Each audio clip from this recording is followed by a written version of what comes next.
Bienvenue à vous, âme vagabonde. Il est l'heure de prendre votre machine à remonter le temps pour embarquer avec moi dans une nouvelle aventure à l'ère du Moyen-Âge. Allumez torches, brandissez fourches, aujourd'hui j'ai tenté de survivre 1 an dans le jeu Medieval Dynasty. Ah, et bien évidemment, je n'ai le droit qu'à une seule vie. Si mon personnage meurt, la partie est terminée. Exception faite bien sûr si je dispose d'un héritier capable de me remplacer. Mon aventure débute dans une cage. Une cage, oui. La guilde des bâtisseurs a été mandatée par un seigneur de la région de Hawksbow pour un contrat plus que lucratif apparemment, et j'ai été fait prisonnier avec d'autres gueux afin de servir de main d'œuvre bon marché. Enfin, ça, c'était sans compter un groupe de bandits de grand chemin qui décident d'attaquer notre convoi. C'est un véritable massacre. Je ne dois ma survie qu'à la volonté perverse du chef des brigands qui décide de m'épargner pour faire passer un message. Je me réveille brusquement dans une chaumière. Je suis certainement le seul survivant de ce cauchemar. Je fais quelques pas hors de la maison pour tomber nez à nez avec mon sauveur. C'est Dowin, un vieux barbier chirurgien qui a l'air plutôt surpris de me voir sur mes 2 pieds compte tenu de l'état dans lequel j'ai été ramené. Après s'être assuré que je vais bien, il m'annonce que le Castellan souhaite me voir. Ni une ni deux, je traverse le village jusqu'à trouver celui qui m'a fait appeler. Mirogod de son prénom, le seigneur local qui a l'air d'avoir autant de considération pour moi qu'il n'en aurait avec une vieille chaussette. C'est qu'il me reprocherait presque de me faire enlever et attaquer en plus. Le contrat qu'il avait passé avec la guilde des bâtisseurs n'était ni plus ni moins que la construction d'un nouveau village. Sauf que suite à l'intervention des bandits, il n'y a plus ni matériaux, ni main d'œuvre pour bâtir quoi que ce soit. Il n'y a plus que moi. Dépité, ce coquebert de Mirogod m'ordonne alors de prendre la relève, et de me débrouiller pour trouver de quoi construire par-dessus le marché. Et puis on me fait comprendre que je n'ai clairement pas le choix. C'est ça ou l'exil au risque de tomber à nouveau sur les bandits. J'hésiterais presque. Me voilà donc hors de Piastovia, l'endroit où je me suis réveillé et la capitale du coin apparemment. Désormais livré à moi-même, ma première préoccupation est de trouver un endroit où m'installer. Le mieux serait à proximité d'un point d'eau, un fleuve de préférence et pas trop éloigné des principaux villages. Je jette mon dévolu sur une petite île située plus au nord. Sur le trajet, j'obtiens mon premier butin en fouillant des débris échoués au milieu des roseaux. Des graines, de la viande salée, du fromage. Je n'ai aucune idée des dangers qui m'attendent, mais j'ai le sentiment que m'enfoncer seul dans la forêt à ce stade du jeu n'est pas une bonne idée. Je préfère me tenir à l'écart des zones sauvages, quitte à avoir les pieds dans l'eau. J'arrive rapidement à la parcelle qui m'intéresse. Elle est parfaite. J'imagine qu'un îlot comme celui-ci me protège des prédateurs. Et comment dire, vous verrez. Disons que ce n'était pas un choix très judicieux. Quelqu'un a oublié d'enterrer un coffre, ce qui me permet de mettre la main sur quelques pommes, de l'argent et 2 potions de guérison. Un fameux trésor. Il y a même des rondins abandonnés que le courant a poussés sur la rive et un autre tonneau. Décidément, cet endroit a tout pour plaire. Je collecte suffisamment de branchages et de pierres pour fabriquer mes premiers outils. Une hache et un maillet, 2 indispensables pour commencer à construire mon futur empire. Je choisis un emplacement adéquat pour ma chaumière et au travail. Il y a assez de cailloux dans la zone pour terminer la base et les rondins échoués me font gagner du temps. En fait, le seul problème de cet endroit, c'est que je dois traverser le fleuve pour aller chercher des ressources. Mais il suffira de construire un pont dès que j'en aurai l'occasion. Je ne devrais pas mettre trop de temps à le débloquer, n'est-ce pas ? Je fais bien attention de me tenir à l'écart lorsque les arbres tombent. J'ai déjà perdu une partie 5 minutes après l'avoir commencé parce qu'un tronc m'a rebondi droit dans la binette. Une fois, mais pas 2. Une bonne quantité de branchages plus tard et une poignée d'arbres abattus, la chaumière est presque prête. Il ne manque plus que la végétation pour le toit. La construction m'aura pris toute la journée. Le soleil commence déjà à décliner sa course dans le ciel, tandis que je me rends avec précaution sur la rive d'en face pour récolter des roseaux. Un dernier coup de maillet et le tour est joué. Au moins, je n'ai pas besoin de me préoccuper de la décoration intérieure pour le moment. Comme d'accoutumé, mon premier coffre fait office de succursale du chaos, et j'y vide une bonne partie de mes poches. Cette première journée s'achève sans aucune difficulté à l'horizon. Construire mon habitation m'a apparemment permis de débloquer le plan du puits, et je dispose aussi d'un premier point de compétence que je dépense aussitôt dans le talent insensible pour résister plus facilement au froid ou à la chaleur. Quelque chose me dit que mieux supporter les écarts de température est un bon pari sur le long terme. Deuxième jour et déjà la mi-saison. Je débute la journée en terrassant quelques arbres pour réaliser un puits. Cela dit, je ne comprends pas trop son intérêt pour le moment, étant donné que je peux boire directement dans le fleuve. Au moins, ça ajoute du cachet. J'aimerais ne pas perdre de temps avec les plantations. Je fabrique une pelle pour réaliser des champs avant de me rendre compte que je ne sais pas du tout comment faire. Visiblement, il est impossible de creuser. J'essaie avec une houe en bois, rien non plus. C'est seulement après m'être torturé les méninges que je trouve enfin le bon mécanisme.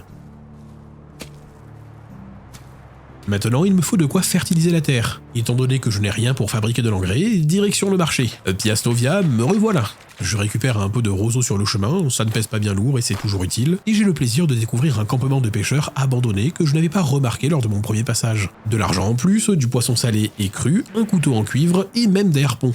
D'après ce que j'ai entendu dire, le marché de Piastovia est le centre névralgique des échanges de la région. Il n'y a pas plus grand, je devrais pouvoir trouver le tout. Je commence par vendre 2 harpons sur les 4 ramassés. 50 pièces supplémentaires ne feront pas de mal, puis j'achète de l'engrais et un morceau de cuir. C'est toujours utile le cuir, peu importe le jeu. Grâce à l'engrais, je peux fertiliser mes champs. Enfin, la parcelle est tellement rikiki que je ne sais même pas si elle mérite cette appellation. C'est surtout un test pour appréhender un peu le système d'agriculture. Si je me rate, au moins les pertes ne seront pas trop dramatiques. Terminer cette tâche me permet de débloquer l'entrepôt de nourriture. Je vais le placer là, juste à côté de la chaumière. Il me faut bien une autre journée pour le construire. Et puis, une fois l'entrepôt terminé, mais non, je ne le trouve pas bien à cet endroit. Près d'une impulsion, je décide de le détruire pour réaliser que contrairement à certains autres jeux, ici, détruire un bâtiment ne permet pas d'en récupérer les ressources. Tant pis, je vais le reconstruire à la sueur de mon front, ici, à la pointe de l'îlot. Pas très roleplay de fourrer les ressources en plein terrain humide, mais c'est plus feng shui. Si vous pensez que je suis en train de perdre du temps inutilement, oh là là, attendez seulement de voir la suite. 4 jours déjà. Au moins toute cette récolte m'a permis de gagner de nouveaux points de compétence. Étant donné le défi que je me suis fixé, des points de vie en plus ne seront pas de trop. J'ajoute un autre point dans la cuisine un peu au pif. Je transfère ce que j'ai en graille dans mon coffre personnel à la réserve de nourriture et en route pour Piastovia. Je rachète de l'engrais et jette mon dévolu sur des graines de choux. J'aimerais acheter plus de choses. Hélas, il semble que certains plans ne puissent être obtenus qu'en échange d'argent. Je vais donc devoir économiser aussi si je veux faire prospérer mon village. De retour sur mes terres, je délimite un second champ, l'asperge d'engrais et disperse mes futurs choux. Ce dur labeur me permet de débloquer un nouveau bâtiment, le pavillon de chasse. Je l'installe derrière mes mini-champs à proximité de la forêt. Je termine la construction en fin de journée sous le soleil couchant qui devrait précéder la prochaine saison. Demain ce sera l'été et stop. Là. Maintenant, c'est l'instant exact où j'ai réalisé dans quel fumier je me suis embourbé. Mes 2 neurones se sont enfin connectés et j'ai compris. Purée de patates douces. La plupart des bâtiments se déverrouillent petit à petit en gagnant de l'expérience. Et là, si j'en crois ce que je vois, je suis à des lieux de débloquer les ponts. Même la plus petite passerelle est hors d'atteinte et ne sera pas accessible avant un long moment. Là, les températures sont encore bonnes, mais quid de l'automne et de l'hiver. J'ai comme l'impression que devoir me trimballer dans l'eau toutes les 5 minutes ne va pas jouer en ma faveur. Sans parler des villageois. Je ne sais même pas s'ils sont capables de traverser l'eau sans pont.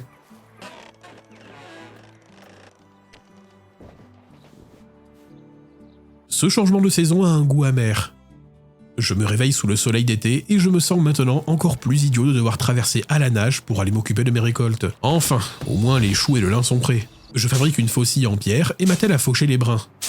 Histoire de me changer les idées, je m'en vais explorer des ruines sur la rive opposée. De quoi récupérer quelques nouvelles ressources précieuses et de l'argent. C'est aussi ma première rencontre avec un loup.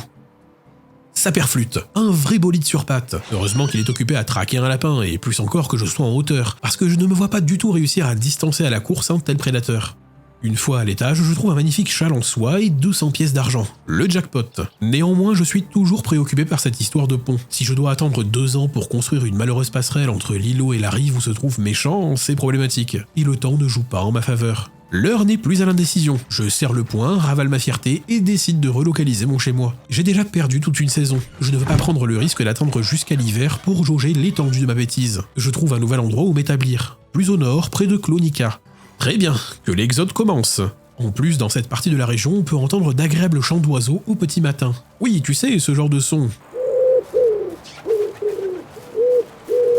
Ça me rappelle ces foutues vidéos qui pullulent sur TikTok. Et la nostalgie avant, quand t'entendais l'oiseau du matin chanter, tu savais que t'allais passer ta meilleure journée à l'école, maintenant les petits, ils savent plus ce que c'est, like si t'es un ancien. Non, arrêtez avec ça. Ton oiseau du matin, c'est souvent un gros pigeon ramier, alors tu parles d'un piaf stylé. Et en plus, ils chantent toujours, les oiseaux. Ça dépend juste de la saison. T'as cru que les oiseaux avaient été patch après 2005 ? Et surtout, si tu ne les entends plus, c'est juste qu'avant, tu allais à l'école tôt le matin, et que maintenant, tu es devenu un gros sac qui ne se lève pas avant midi, et glande dans son lit en se demandant certainement ce qu'il a bien pu faire de sa vie pour en arriver là, ou alors t'es trop crevé par le capitaine. Pardon. Reprenons. Je commence par la construction d'une nouvelle chaumière, ce qui me prend un temps fou. Surtout que la rive nord, où j'aimerais récolter des roseaux, est définitivement le territoire d'une meute de loups. Et ils me le font bien comprendre en hurlant à tout va. Cela dit, à quelque chose, malheur est bon, et tout ce travail me permet de débloquer une compétence bienvenue compte tenu de la situation. Maître de la destruction. Désormais, je récupère la moitié des ressources lorsque je détruis une structure. C'est toujours mieux que rien du tout, et ça va faciliter le déménagement. Le lendemain, je trace une ébauche de chemin et délimite les futurs champs à côté du ruisseau qui court derrière ma nouvelle maison. Puis je débute le chantier d'un énorme entrepôt à ressources. Pour aller plus vite, je commence à détruire mes anciens bâtiments et utilise les matériaux récupérés. C'est long, très long, surtout que je suis limité par le poids que je peux porter. Tous ces allers-retours me prennent au moins une journée supplémentaire. L'entrepôt de ressources terminé, je ne perds pas de temps et m'occupe de celui pour la nourriture. Au moins avec ces 2 bâtiments, je dispose d'une base saine autour de laquelle mon village pourra évoluer. Enfin, je crois. J'espère. Mes nuits sont de plus en plus courtes. Il n'y a pas de réelle contrainte à ne pas dormir, aussi je tente de rattraper mon retard en travaillant le plus possible, jusqu'à l'aube s'il le faut. Chaque point de talent que je gagne dans la branche survie est immédiatement dépensé pour la résistance aux écarts de température ou l'ajout de points de vie. On n'est jamais trop prudent. Je débute l'aménagement d'un puits à la mi-été et je retourne faire quelques allers-retours supplémentaires sur l'îlot pour y détruire le dernier bâtiment et transférer les ressources restantes, notamment pour terminer la construction du puits. Enfin, je retourne couper du bois, ce qui, couplé aux matériaux que je viens de ramener, me permet d'ériger le pavillon de chasse. Et voilà, mon déménagement est officiellement terminé. J'ai pu reconstruire tous les bâtiments que j'avais et même en ajouter de nouveaux. Ce qui m'aura finalement pris 1 saison et demie tout bien considéré. J'ai vraiment accumulé un sacré retard par rapport à l'hiver. J'installe quelques pièges pour capturer du petit gibier, fais main basse sur une pousse de pommier abandonnée dans une autre cargaison échouée, puis je me dis que c'est le moment d'aller saluer mes nouveaux voisins maintenant que je suis installé. Clonica est nettement moins grande que Piastovia, mais bien plus proche que je ne l'avais anticipé. En discutant avec Dabroka, j'apprends que le village est principalement constitué de bûcherons et de chasseurs qui semblent d'ailleurs pas mal se tirer la bourre. Je débute aussi ma première quête. Il est temps que je fasse grimper un peu ma réputation dans le coin. L'éleveuse du village a perdu un petit porcelet et a besoin d'aide pour aller le chercher. Apparemment, il aurait l'habitude de s'égarer vers l'entrée est de Clonica et... oh, je vois. C'est donc ce genre de petit porcelet. J'oscille entre l'attendrissement et la pitié pour le coup. Le gosse refuse de rentrer tant que je n'aurai pas retrouvé le jouet en bois qu'il a caché. Sauf que ce petit margoulin des alpages a carrément découpé le jouet en plusieurs morceaux pour le cacher dans différents tas de bois. Non mais c'est quoi ce comportement de tueur en série? Non seulement je parviens à mettre la main sur toutes les parties éparpillées, mais en plus il se plaint que son jouet est cassé maintenant. Petit porcelet peut-être, engeance démoniaque certainement. Allez hop, je vais carrément réveiller la mère pour terminer la quête. Ça lui apprendra à pioncer pendant que son galopin me fait tourner en bourrique. Au moment de quitter le village, je tombe sur une sorte de campement de vagabonds. C'est donc ici qu'on peut recruter de nouveaux villageois. Parfait. Je propose à l'un d'eux de me rejoindre et le tour est joué. Évidemment, je dois subvenir à ses besoins maintenant. Je lui propose donc de partager la seule maison disponible pour le moment que je m'empresse d'approvisionner avec un peu de nourriture. Apparemment, ses compétences se tournent principalement vers l'extraction et la production. Sauf que je n'ai encore aucun bâtiment qui correspond à ce type de labeur. Alors en attendant, je lui assigne le rôle de chasseuse. Je réalise aussi un chemin un peu à l'arrache pour relier mon futur village à la route principale qui mène à Clonica, même si je ne sais pas si ça a un quelconque impact. Et puis soudain, alors que je suis en train de retourner au pavillon de chasse,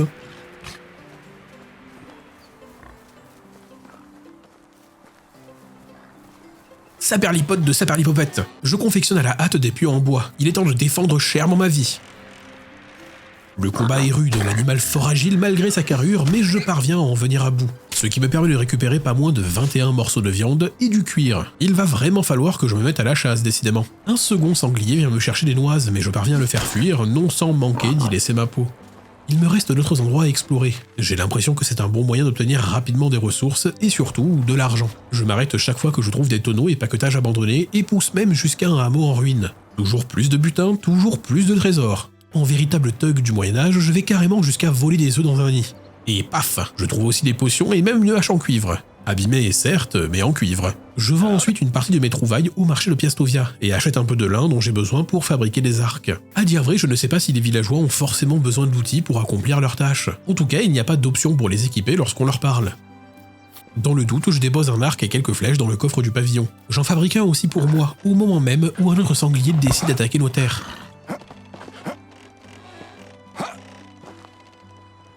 L'envahisseur suidé ne passera pas.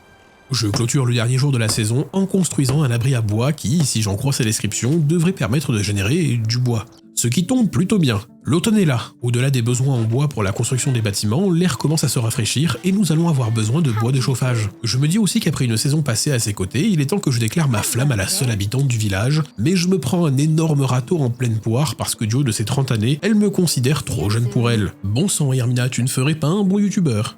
Je n'insiste pas. Non, c'est non après tout. Au moins mes larmes sont assez salées pour que je prépare un bon paquet de viande séchée. J'ensemence une partie des champs avec du seigle qui semble approprié pour la saison. Je débloque ensuite un établi de tannage du cuir pour la modique somme de 100 pièces d'argent. Hélas, je ne peux pas l'utiliser. Il est uniquement destiné aux villageois. Comme il est hors de question que j'ai investi cet argent inutilement, je fonce au campement situé à l'entrée de Piastovia pour recruter le premier PQ qui passe. J'en profite aussi pour acheter au marché des graines de carottes et renflouer mes stocks d'engrais. Et hop, venez ici petit roseau.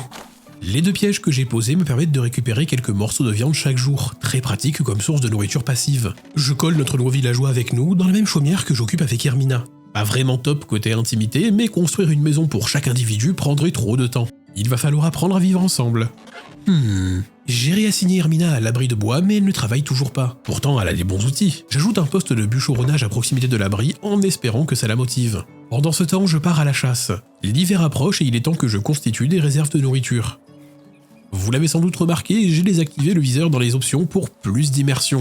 Quelle idée saugrenue. Maintenant, je galère pour essayer de toucher le moindre cerf. Heureusement qu'ils ont parfois la gentillesse de venir se jeter sous mon arc, parce que sinon tout le village serait végétarien. Je profite du temps de fabrication de la viande séchée pour aller regarder sur internet comment faire en sorte que mes colocataires exécutent leurs tâches. Désolé, je n'ai pas eu de subite illumination pour le coup. Surtout que je débute avec Oxbow et pas la carte principale du jeu qui, je crois, est un peu mieux fournie côté tuto. Il faut en fait directement affecter le villageois à la production d'un bien ou sa récolte. J'ordonne donc à Jarro de se concentrer sur la production de cuir, et pour Hermina, le bois de chauffage. Enfin, là, tout de suite, c'est moi qui m'y colle, car ils en ont déjà besoin. Dans la foulée, j'attribue un point dans la compétence bricoleur, ce qui devrait me permettre d'isoler les murs pour réduire la consommation en bois de chauffage. Pour ça, j'ai besoin d'enduit. Enduit que l'on peut fabriquer dans la grange. J'ai mon prochain projet. Elle sera très bien ici, juste à côté des champs.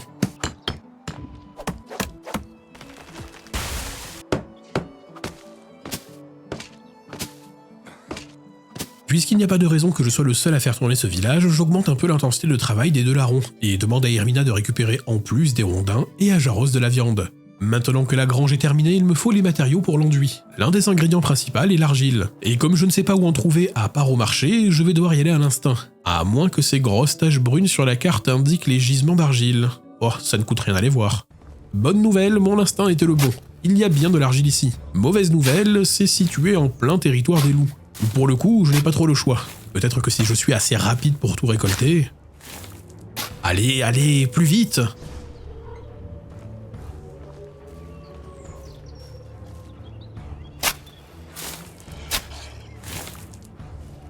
It was at this moment that he knew he fucked up.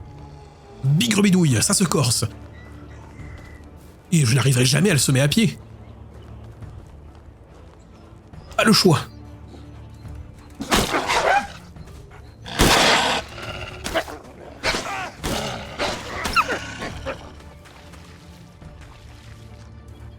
C'est ça, fuis! Bon sang de bonsoir, j'ai survécu. Je suis désormais un vrai mal alpha. Je vais pouvoir moi aussi m'acheter des vêtements Peaky Blinders en dropshipping pour que les gens me regardent dans la rue et me considèrent en tant que tel. Ou alors je pourrais peut-être porter un t-shirt avec une tête de lion. Comme un vrai homme, un pur mâle qui mange cailloux. Si avec ça Hermina ne me tombe pas dans les bras. Bref. Ok, c'était moins une. Je ne vais pas trop tenter la chance et me contenter de m'en être sorti vivant. Au moins j'ai pu récupérer de l'argile. Je fonce à la grange pour fabriquer de l'enduit. C'est sacrément gourmand en ressources. Je n'en ai même pas assez pour torcher une petite maison dans son intégralité. Je viens de me rappeler que j'ai trouvé 2 pousses de pommiers tantôt. Ce serait dommage de ne pas les utiliser. J'aménage 2 petits espaces à côté de la grange qui feront office de mini-verger et plante mes futurs pommiers.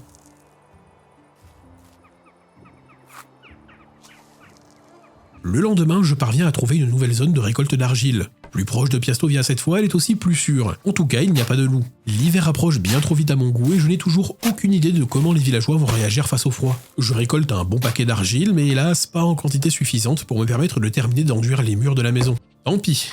Je me contente de chasser un peu de sanglier dans les environs. Je découvre aussi que l'érable est semble-t-il l'un des bois les plus rentables. Un seul arbre me permet de récupérer presque 2 fois plus de rondins qu'un simple bouleau. En retournant à Clonica, je fais la connaissance de Milobor, un ancien chasseur aujourd'hui trop vieux et abîmé par le temps pour continuer son activité. Aider ce vieillard ne peut qu'être bon pour ma réputation ici. Apparemment, il suit une sorte de régime spécial et a besoin de moi pour aller récupérer les différents ingrédients auprès des bonnes personnes. D'ordinaire, c'est son fils qui s'en occupe, mais il n'est pas encore revenu de la chasse. Cela dit, c'est étrange. Chaque colis que je récupère est plus répugnant que le précédent. Pire encore, les personnes à qui je m'adresse me font clairement comprendre qu'il ne s'agit pas de nourriture pour humains, mais d'appât pour gibier. Il semblerait que quelqu'un soit pressé que son père passe de vie à trépas. Une petite visite au fils s'impose. Je le trouve près du feu au campement des chasseurs. Et c'est exactement ce que je pensais. Radzim, le fils, mène la vie dure à son père pour se venger des mauvais traitements qu'il lui aurait infligés dans sa jeunesse. Me voilà maintenant à jouer le rôle de psy familial. Ce ne sont pas vraiment mes oignons, surtout que je n'ai qu'un son de cloche. Alors j'essaie simplement d'expliquer à Radzim que la haine n'est pas la solution. Ma technique de Talk no Jutsu façon Naruto a l'air d'avoir eu son petit effet sur Radzim qui décide d'entendre raison en me donnant une liste de courses. Et c'est à moi de tout acheter en plus. Au diable la vengeance, place à la bienveillance, d'accord, mais ils pourraient quand même se débrouiller entre eux, sapristi. De retour au hameau, je passe le reste de la nuit à fabriquer de la viande séchée. D'ailleurs, j'y pense, mais je n'ai toujours pas donné de nom à ce futur village. Alors si vous avez une idée de nom sympa, écrivez-le en commentaire. Je choisirai celui qui a été le plus liké comme nom de village pour la suite de l'aventure. En route pour la nuit blanche. Moins tu dors, plus t'es fort. Je constate avec plaisir que Irmina n'a pas chômé non plus. Je commence enfin à avoir un approvisionnement passif en rondins, ce qui tombe bien puisque j'ai décidé de bâtir une nouvelle chaumière, ce qui élève le nombre d'habitations dans notre bourgade à 2. Wouhou! Je travaille jusqu'au petit matin avant de retourner chercher un maximum d'argile, ce qui me permet enfin de fabriquer l'enduit manquant pour terminer le torchis de la première petite maison. Les voilà parés pour l'hiver.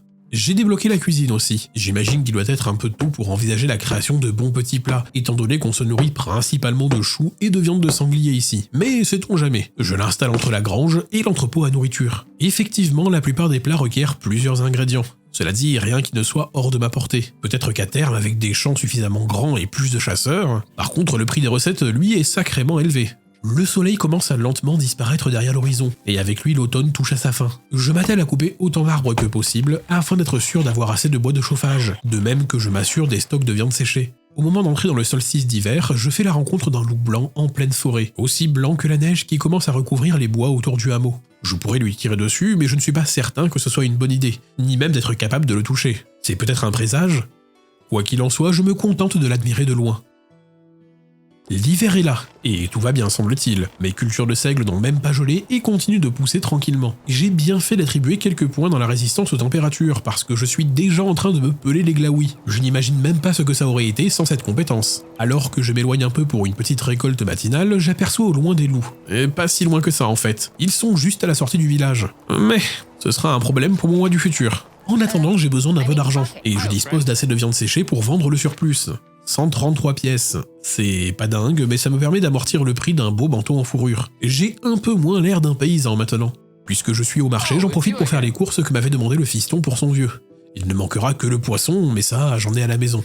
Sur le chemin du retour, je découvre avec joie que les gisements d'argile réapparaissent entre 2 changements de saison. Ça, c'est une bonne nouvelle. Comme ça, je n'aurai pas à arpenter toute la région pour torcher le village. Ah, ma pelle est littéralement au bout de sa vie. Il me faut du bois pour en fabriquer une nouvelle.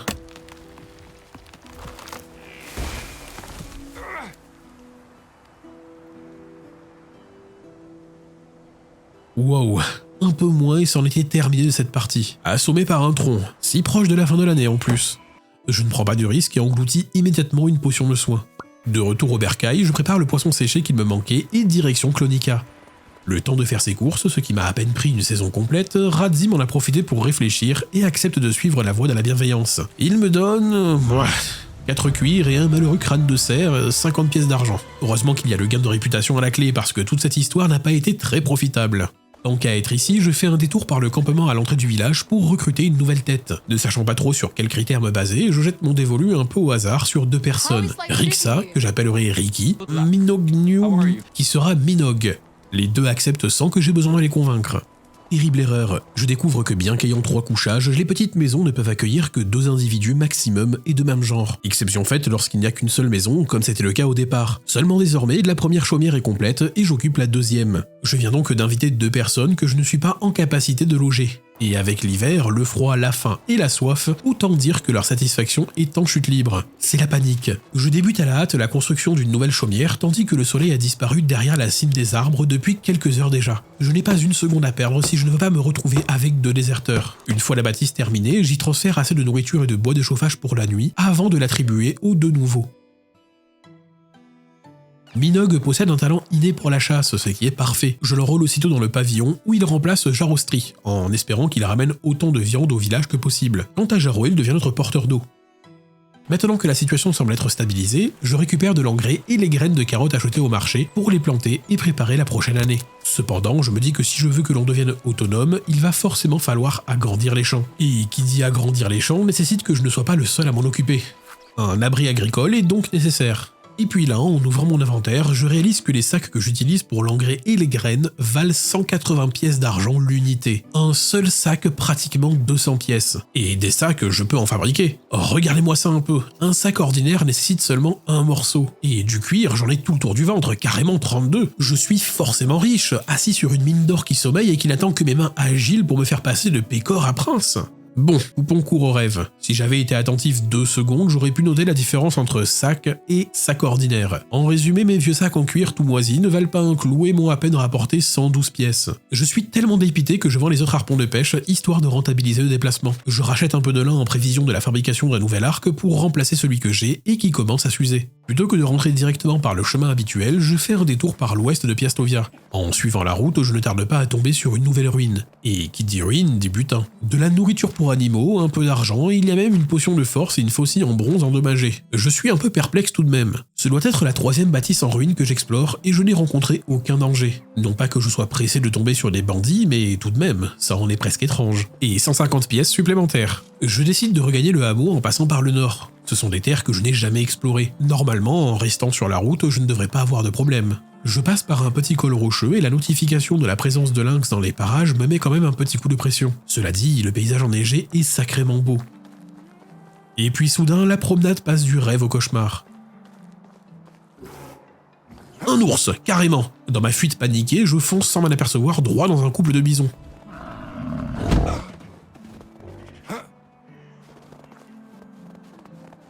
Une fois encore, c'était moins une. Je m'apprête à reprendre la construction de l'abri agricole lorsqu'un nouveau problème s'impose. La seule présence d'un puits à 2 mètres de leur maison ne suffit apparemment pas aux villageois pour s'abreuver quotidiennement, et l'unique seau à disposition n'est pas partagé entre les foyers. Je dois donc en fabriquer d'autres, et pour ça il me faut un atelier. Je le place juste à côté de l'entrepôt de ressources parce que je ne sais pas trop. Je m'imagine être à la place de la personne qui va bosser là, c'est quand même plus pratique d'avoir les matériaux à portée de main.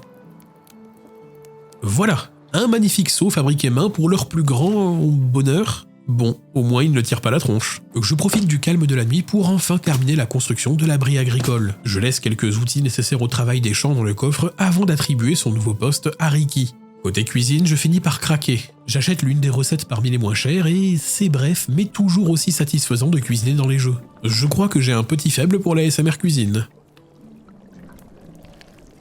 On commence simplement avec un potage. Gourmand en légumes, mais les bonus apportés sont appréciables. Mine de rien, mine de crayon, une petite routine s'est installée dans le village. Chaque matin, lorsque je me lève, je débute la journée en faisant le tour des différentes chaumières pour les réapprovisionner en nourriture, bois de chauffage et si besoin en eau. D'ailleurs, je réassigne finalement Jarostri à son poste de chasseur. Ayant déjà pas mal dépeuplé cette partie de la région de gibier, je suis obligé de m'éloigner de plus en plus pour chasser. J'essaie de bouter les loups hors des environs, mais je vise encore trop mal et ils sont rarement seuls. C'est trop risqué. Peut-être plus tard, si j'arrive un jour à mieux m'équiper. Je passe en coup de vent à Clonica pour me renseigner sur le prix du bétail, et bon sang, 750 pièces d'argent pour un porc, c'est cher donné. Et en presque un an, je n'ai même pas accumulé autant. Pareil du côté du mobilier décoratif. Je sais bien que mes villageois réclament constamment des bancs pour s'asseoir, mais sacre bidouille, 500 pièces le plan, c'est cher. Le confort esthétique et les animaux de ferme, ce n'est clairement pas pour le moment. Cette fin d'année est principalement rythmée par mes sessions de chasse. C'est à peu près tout ce que je peux faire pour l'heure. Les cerfs de la région vont finir par m'en vouloir. Au moins je dispose d'assez de viande séchée pour nourrir tout un régiment. Il y a néanmoins un autre bâtiment que j'ai débloqué et que je n'ai même pas encore essayé, l'abri d'excavation. Je suis curieux de savoir comment il fonctionne, surtout que je n'ai pas de mine à proximité et je ne sais pas si c'est un prérequis. Je l'installe à côté du poste de bûcheronnage et passe le reste de la nuit à le construire. Et c'est Jarostri qui change encore le métier. Cette fois pour quelque chose qui est réellement dans son champ de compétences, puisqu'il est spécialisé dans la récolte. Et j'aurais dû installer ça bien plus tôt. Pas besoin d'un gisement à proximité, je peux simplement envoyer mes villageois parcourir la pampa en quête d'argile ou même de minerais de cuivre. La production est très lente, mais au moins je n'aurai plus à perdre le temps à arpenter la région pour fabriquer du torchis. Bon, la première année touche bientôt à sa fin. Il est temps pour moi d'avoir un vrai logis. Je suis le chef de ce village après tout, non? Il me faut une bâtisse digne de ce nom, et justement, ça tombe bien, terminer les petites chaumières, je peux maintenant construire une maison ordinaire. Avant de me lancer dans ce nouveau chantier, je retourne à Piastovia pour y vendre les kilotonnes de viande séchée. 200 pièces d'argent, c'est pas mal. C'est aussi seulement maintenant que je réalise que j'aurais pu accomplir des quêtes via le tableau d'affichage de la ville. Non seulement certaines ont l'air à m'apporter, mais en plus j'aurais ainsi gagné de l'argent plus simplement qu'en décimant la population de Cervidés. Je note ça pour l'année suivante.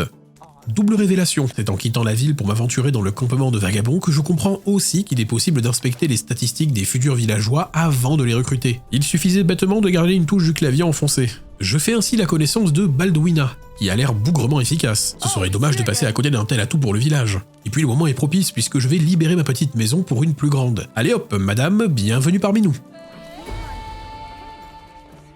Hélas, de rechef, bien mal m'en a pris puisque, souvenez-vous, il est possible d'emménager avec une personne du même genre uniquement s'il s'agit d'un couple. J'ai pu la première fois seulement parce qu'il n'y avait qu'une seule maison. Or, même si je vais déménager, je suis toujours considéré comme étant propriétaire de ma petite chaumière. Baldwina se retrouve donc sans abri pour le moment. Je m'active aussi vite que possible pour terminer le chantier. Cependant, la maison étant plus grande, les ressources demandées sont plus importantes. Et pendant ce temps, l'humeur de Baldwina est en chute libre. Ah, et histoire de bien souligner mon manque d'attention, ou ma bêtise, c'est au choix, ma troisième épiphanie de la journée se manifeste lorsque je prends enfin conscience de la présence de l'option éditer, pourtant affichée en gros en plein milieu de mon écran lorsque je construis. Non seulement je peux choisir d'ajouter ou supprimer une fenêtre, mais en plus j'aurais pu construire des maisons en pierre, voire carrément améliorer les toits. Je me console en me disant que c'est peut-être un peu trop tôt et sans doute gourmand en ressources. Bon, je vais aussi ajouter ça à la liste des trucs à faire pour l'année suivante. La maison est terminée, mais il m'est toujours impossible de faire emménager Baldwina dans l'autre. En fait, je serai considéré comme propriétaire uniquement lorsque j'aurai dormi dans le lit et passé la nuit. Ce serait dommage de gaspiller du temps comme ça. Il ne me reste donc plus qu'une seule solution. Baldwina, bienvenue chez toi. Je garde ma bicoque miteuse et elle hérite du nouveau palace. Je lui fabrique un seau, du bois de chauffage et remplis son coffre de nourriture. Néanmoins, son humeur continue de chuter. Afin de l'apaiser, je décide de lui faire carrément cadeau du magnifique châle en soie que j'ai trouvé au début de cette aventure. Et ça fonctionne. Au moins, elle ne quittera pas le village. La journée touche à sa fin et avec elle, la saison des glaces aussi. Adieu l'hiver, place au printemps. Une nouvelle année débute et comment ça payer les taxes ? 457 pièces d'argent ? C'est la fin de cette première année sur Medieval Dynasty. Si vous avez aimé la vidéo, n'hésitez pas à la partager, laisser un commentaire et pourquoi pas un petit pouce bleu. Vous pouvez aussi vous abonner si ce n'est pas déjà fait. Toutes ces petites actions aident la chaîne à grandir et me donnent de la force pour continuer. Merci d'être resté jusqu'au bout. Je vous dis à très bientôt pour une prochaine aventure et pourquoi pas ma deuxième année sur Medieval Dynasty.